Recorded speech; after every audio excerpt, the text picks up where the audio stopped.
जय श्री कृष्णा। राधे राधे। आज अजय एकादशी व्रत का पारण किया जाएगा, तो इस पावन अवसर पर अपने सुनते हैं एकादशी व्रत का पारण करने से पहले सुने जाने वाली पौराणिक कथा। तो सारे विष्णु भक्त इस कथा को प्रेम भाव से पूरा सुने और हुंकार भरते हुए कथा को लाइक करें। ज़्यादा से ज़्यादा व्रत रखने वाले भक्तों में शेयर करें। श्री हरि के आशीर्वाद से आपके सारे मनोरथ पूर्ण हो। गणेश जी महाराज की जय हो। लक्ष्मीपति नारायण की जय हो। तुलसी माता की जय हो। लक्ष्मी माता की जय हो। गौ माता की जय हो।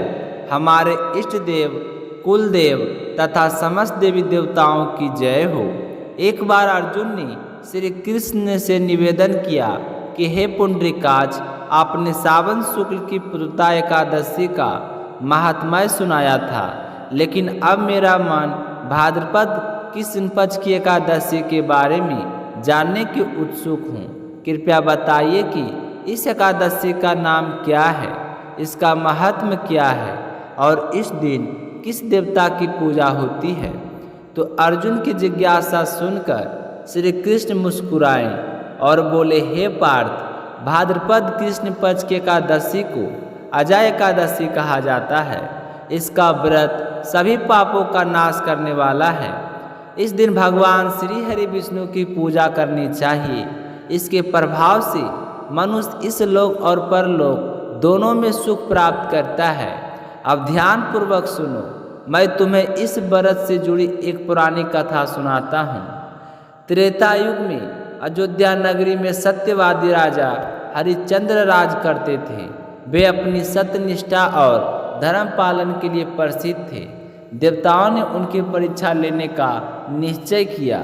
एक रात राजा ने सपने में देखा कि उन्होंने अपना राज ऋषि विश्वामित्र को दान कर दिया है। सुबह होते ही विश्वामित्र वास्तव में राजमहल आए और दान की याद दिलाई।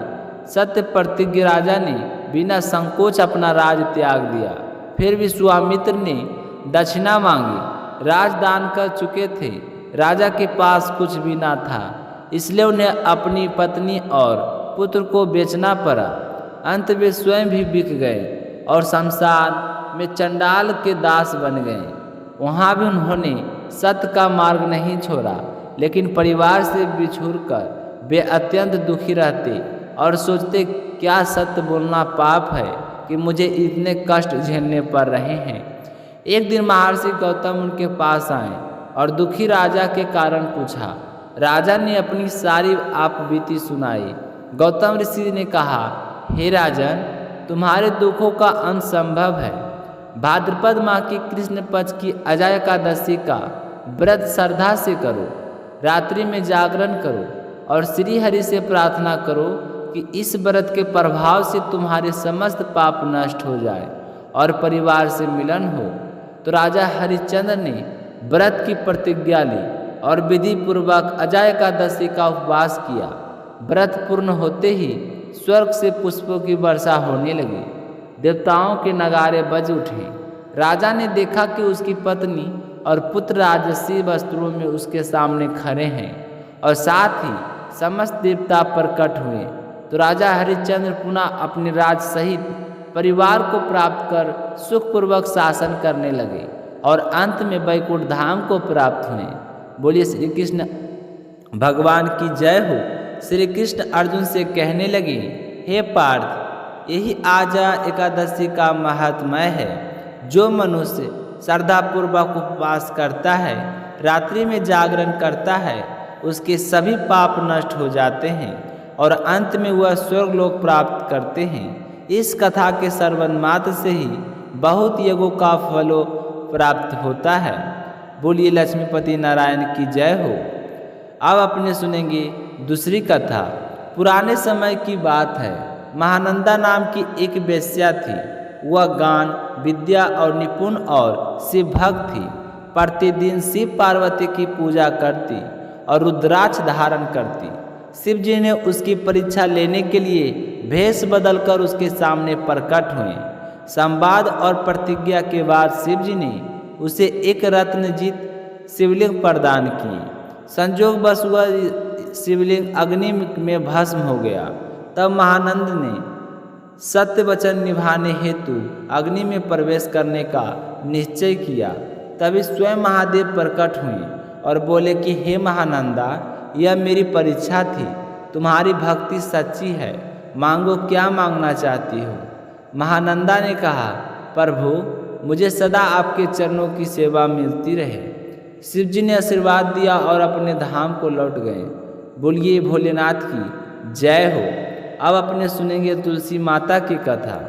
एक वृद्धा प्रतिदिन तुलसी माता की पूजा करती थी। उसकी पोती भी बचपन से यह नियम निभाने लगी। विवाह के बाद वह तुलसी पूजन का नियम ससुराल में भी निभाने लगी।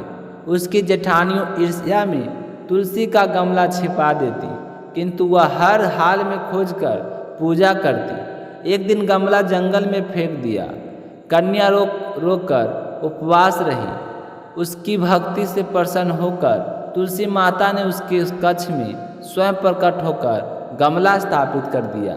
यह देखकर जेठानियाँ लज्जित हुई और तीनों बहनों ने मिलकर तुलसी माता की पूजा आरंभ की।